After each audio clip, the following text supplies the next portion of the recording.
우리나라 사람들이 전 세계에서 수면이 불규칙한 게 1등이었습니다. 내가 평생 이렇게 못 자는 건 아닌지, 혹은 그때 먹었던 수면제 의존이 생겨버려가지고 1년, 2년, 3년, 10년, 20년, 30년 반복이 되는 만성 불면증 사례도 있고요. 잠을 잘 자지 못하는 경우에는 우리 신체에 손상이 누적이 됩니다. 그래서 치매도 잘 생기고요. 심장질환, 뇌혈관 질환도 잘 생기고 고혈압, 당뇨, 고지혈증, 비만 등등 많은 질환의 가능성이 올라가게 되고, 반대로 잠을 잘 자기만 해도 많은 질환을 예방할 수가 있습니다. 수면제 없이 잘 자는 방법에 대해서 궁금해 하실 것 같습니다. 5분 만에 잠들 수 있는 비법에 대해서 알려드리도록 하겠습니다. 첫 번째로는,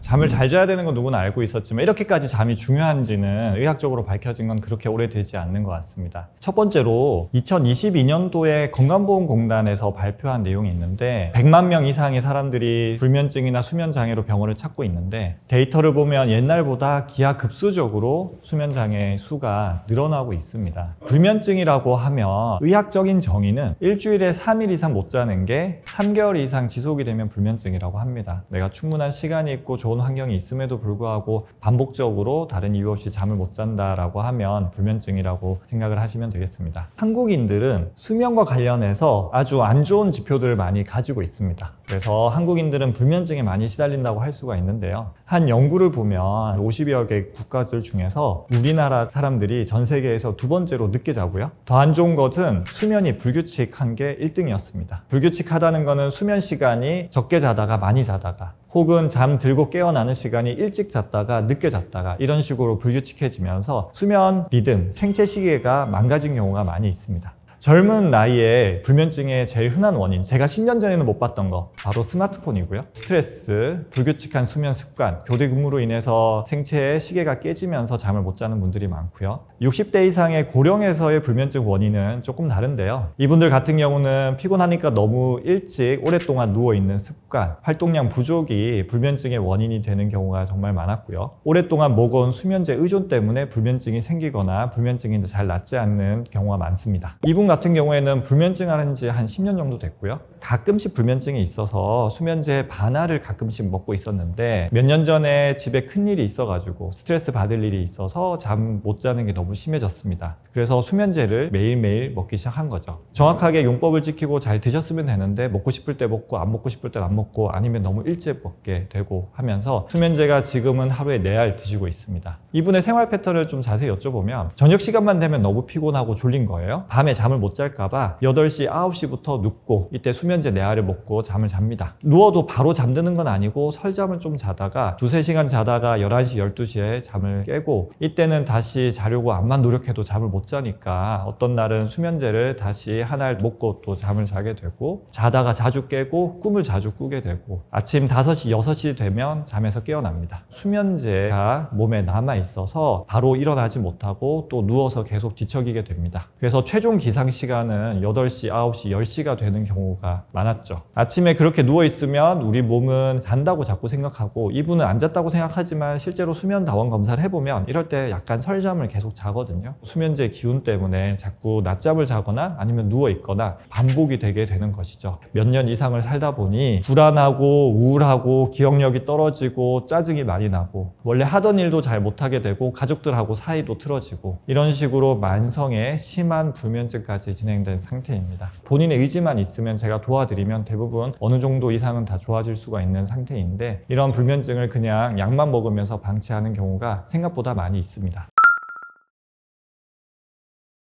잠을 잘 자야 되는 이유는 너무 많습니다. 우리 건강에 정말 안 좋은 게 수면 부족이고, 반대로 잠을 잘 자기만 해도 많은 질환을 예방할 수가 있습니다. 잠을 자는 동안에는 우리 신체가 휴식을 취하면서 뇌 회복이 일어납니다. 그리고 잠을 자면서 꿈을 꾸잖아요. 꿈꾸는 시간에는 우리 뇌를 한번 싹 정리를 하는 시간입니다. 불필요한 연결은 지워주고 중요한 연결은 강화시켜주고요. 뇌의 노폐물을 청소해내는 시간이 됩니다. 잠을 잘 자지 못하는 경우에는 우리 신체의 기능, 뇌의 기능이 떨어질 수밖에 없고, 스트레스 호르몬이 증가가 되고 교감신경계가 과활성화되면서 반복이 되면 여러 가지 합병증을 유발하게 됩니다. 당장에 잠을 잘 못 잤으니까 낮에 집중력이 떨어지고 기억력이 떨어지고 원래 해야 되는 일들, 업무 능력이 떨어질 수밖에 없고요. 심한 경우에는 교통사고를 내기도 합니다. 대인관계에 문제가 생겨서 가족들하고 사이가 나빠지거나 친구들하고 사이가 나빠지는 경우도 많이 있고 불안, 우울, 짜증 이런 증상들이 많이 생기게 되는 것이죠. 불면증이 오래되다 보면 우리 신체에 손상이 누적이 됩니다. 신체는 나이가 들면서 노화가 오잖아요. 노화가 오면 병이 생기는 확률이 증가하게 됩니다. 하지만 불면증이 있으면 그 노화가 더 빨라지게 되는 것이죠. 그래서 치매도 잘 생기고요. 심장질환, 뇌혈관 질환도 잘 생기고 고혈압, 당뇨, 고지혈증, 비만 등등 많은 질환의 가능성이 올라가게 되고 이런 것들의 원인이 알고 보면 오랫동안 잠을 잘 자지 않았던 습관, 불면증 때문인 경우가 많이 있습니다. 5분 만에 잠들 수 있는 비법에 대해서 알려드리도록 하겠습니다. 잠을 잘 자기 위해서 좀 이해해야 되는 것들이 있어요. 우리가 연구를 해보니까 두 가지 이유로 잠을 잡니다. 첫 번째로는 생체 시계입니다. 두 번째는 피로 물질이고요. 깨어있는 동안에 피로 물질은 점점 쌓이고요. 잠을 자는 동안에 그 늘어난 피로 물질은 점점 줄어듭니다. 그래서 우리가 치료를 할 때는 피로 물질을 잘 쌓이게 해서 피로 물질의 도움을 받아서 잠을 자는 것이 아주 효과적인 치료 방법입니다. 본격적인 치료 방법 설명드릴게요. 기상 시간을 정하는 것이 첫 번째입니다. 사실 잠드는 시간은 우리 마음대로 정하기가 쉽지가 않아요. 누웠는데 잠이 잘 안 오니까 불면증인 거잖아요. 불면증 없는 분들도 내가 자고 싶다고 바로 잘 수 있는 것이 아닙니다. 하지만 우리가 마음대로 할 수 있는 건 뭐냐? 기상 시간입니다. 기상 시간을 먼저 정하고 취침 시간을 정할 때 절대로 길게 정하면 안 됩니다. 6시간도 잘 못 자는 사람인데 처음부터 8시간을 자려고 한다? 너무 욕심입니다. 한 6시간에서 6시간 반 정도 잘 자는 것을 목표로 먼저 하셔야 되고요. 잠자는 게 크게 문제가 되지 않으나 좀 더 교정하고 싶은 경증의 분들 같은 경우에는 7시간에서 7시간 반 정도 결정을 해서 수면 시간을 정하면 됩니다. 그리고 이러한 시간을 정했으면 이거를 지켜야 될 텐데요. 심하지 않은 분들은 조금 느슨하게 하셔도 됩니다.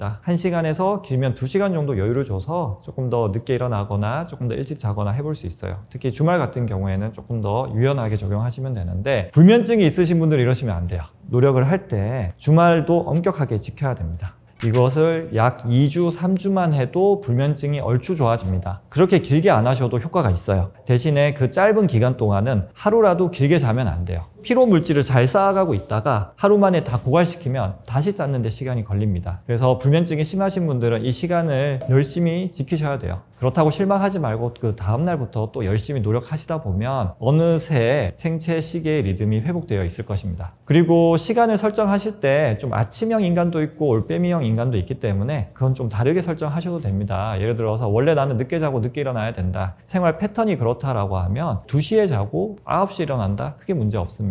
다만 이것을 규칙적으로 지킬 수 있어야 됩니다. 특히 나이가 들면 들수록 자연스럽게 우리의 수면 패턴은 앞쪽으로 당겨지게 됩니다. 이런 분들 같은 경우에도 10시에 자고 5시에 일어난다? 크게 문제가 없습니다. 가끔 보면 내가 피곤하니까 8시부터 누워 있는데 4시에 깨서 잠깐 화장실 갔다 온 다음에 할 일이 없으니까 또 누워 계시는 분들이 있어요. 이런 분들은 너무 일찍 설정하시면 안 됩니다. 이런 분들은 적어도 10시 이후로 설정을 하셔서 바로 활동을 하거나 운동을 하거나 집안일을 하거나 요리를 하거나 이런 식으로 설정을 하셔야 됩니다. 두 번째로 설명드릴 것은 자기 전 루틴 만드는 것입니다. 우리가 일을 하는 동안에는 신경계가 많이 흥분하게 됩니다. 그 상태에서 바로 자려고 하면 잠이 잘 안 오겠죠. 내가 10시, 11시에 퇴근했는데 11시, 12시에 자려고 하는 분들이 계세요. 11시에 퇴근해서 흥분돼 있는 신호가 가라앉으려면 어느 정도 시간이 필요한데 12시에 자려고 하니까 잠이 안 오고 불면증 환자가 되어 있는 분들이 많이 계십니다. 그러시면 안 돼요. 잠을 너무 빨리 자려고 하면 잠은 달아나게 돼 있습니다. 마음을 비우셔야 됩니다.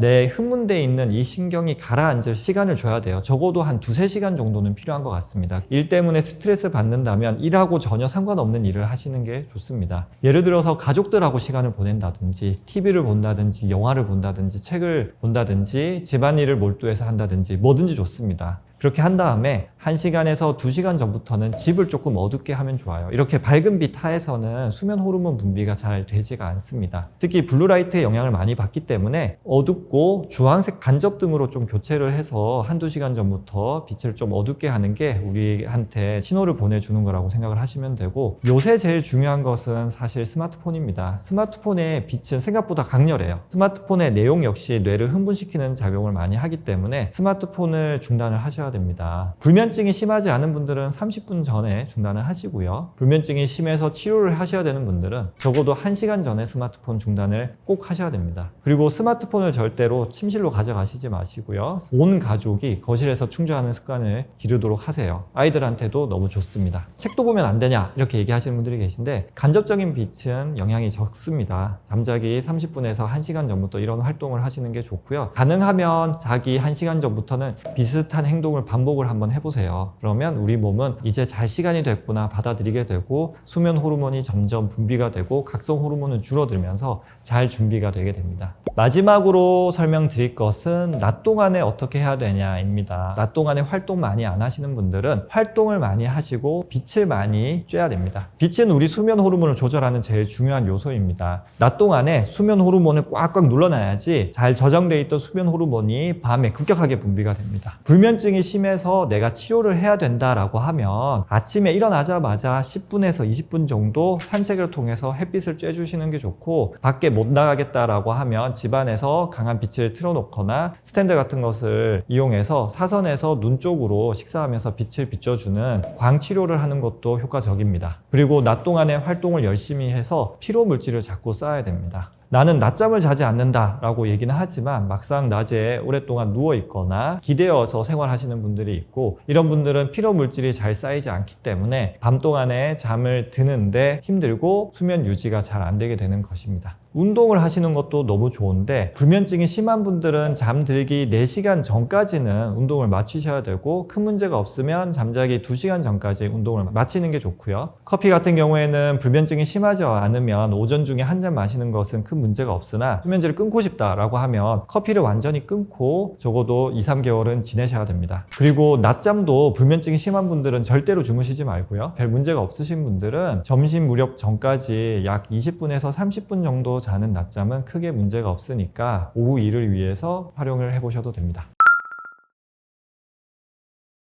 많은 분들이 수면제를 간헐적으로 혹은 지속적으로 먹고 있어서 수면제 없이 잘 자는 방법에 대해서 궁금해 하실 것 같습니다. 수면제 없이 잠을 푹 자려면 끊어야 될 것이 있습니다. 첫 번째로는 술입니다. 술 마시면 잠이 쉽게 드니까 술에 의존을 하는 분들이 계십니다. 처음에는 반잔으로 시작했다가 한 잔, 2잔, 1병, 2병이 되는 경우가 있습니다. 술은 잠을 유도는 할지언정 잠을 유지하는 것은 방해를 합니다. 깊은 잠을 방해하기 때문에 우리는 더 피곤하게 만들고 피곤하니까 다음에 더 못 자게 만듭니다. 두 번째로는 술은 양을 정확하게 조절하기가 힘듭니다. 수면제는 0.1mg 단위로 조절해서 수면제에 처방을 하는데 술은 그 양을 정확하게 조절하기가 힘들기 때문에 들쭉날쭉해지면 의존이 생기거나 내성이 생기기 쉽습니다. 수면제도 마찬가지거든요. 그 외에도 술 많이 마시면 간이라든지 다른 장기에 손상을 일으키기 때문에 술부터 끊으셔야 됩니다. 혹은 불면증이 심하지 않다면 술 마시는 횟수, 양을 줄이셔야 되고요. 그 다음에 커피죠. 아침에 마시는 커피가 문제가 없는 경우가 많지만 불면증이 심하다면 영향을 많이 미칠 수 있기 때문에 2-3달 정도는 커피를 끊는 게 좋고요. 수면제도 문제를 일으키는 경우가 많이 있습니다. 수면제를 먹으면 잠은 쉽게 드는데 수면 무호흡이 심해져서 정작 수면의 질은 나빠지는 경우도 많이 있고 내성이나 의존 문제가 있기 때문에 수면제를 되도록 안 먹는 방향으로 치료를 하셔야 되는데 그렇다고 수면제를 오래 드셨는데 갑자기 끊으시는 것도 위험합니다. 수면제를 먹으면 우리 몸에 자연스러운 수면 호르몬의 분비가 줄어들게 되죠. 다시 분비가 되려면 시간이 꽤 걸리기 때문에 담당 선생님하고 상의를 해서 서서히 줄여나가는 스케줄을 짜셔서 체계적으로 치료를 하셔야 됩니다. 그리고 자다가 자꾸 깨시는 분도 있고 꿈을 자주 꾸는 분도 있어요. 꿈은 많이 꾸되 기억을 못하는 것이 정말 좋은 잠인데 중간에 자꾸 깨다 보니까 잊어먹어야 될 꿈을 많이 기억하시는 거예요. 즉 수면의 질이 떨어져 있는 것입니다. 일단 시계를 없애시고요. 시계를 보려고 생각하는 순간 우리 뇌는 잠에서 확 깨게 됩니다. 그리고 중요한 것이 누워있는 시간을 줄이는 것입니다. 오랫동안 누워있으면 수면의 깊이는 얕아져서 자주 깨게 되고요. 꿈을 자주 꾸게 됩니다. 대신에 조금 모자란 정도로 짧은 시간을 잠을 자면 잠의 깊이는 깊어지게 됩니다. 그렇게 한 다음에 6시간을 깊이 자게 되면 그 다음에 6시간 반 자는 건 어렵지 않고요. 7시간 자는 건 어렵지 않습니다. 짧은 시간을 깊이 자는 것을 먼저 연습을 하시고요. 그리고 그게 된다면 서서히 잠자는 시간을 늘려나가면 됩니다. 그리고 자다가 중간에 깼을 때 계속 누워있는 것보다는 한 15분, 20분 잠자는 잠자는 걸 시도를 하고 안 되겠으면 밖으로 나오세요. 책도 보고 활동도 좀 하시다가 졸리면 다시 들어가서 잠을 시도하고 안 되면 또 나오고 이렇게 하면 그날은 잠을 잘 못 잘 수도 있습니다. 이렇게 노력하다 보면 깨는 횟수가 줄어들고 빨리 잠을 잘 들 수 있게 됩니다.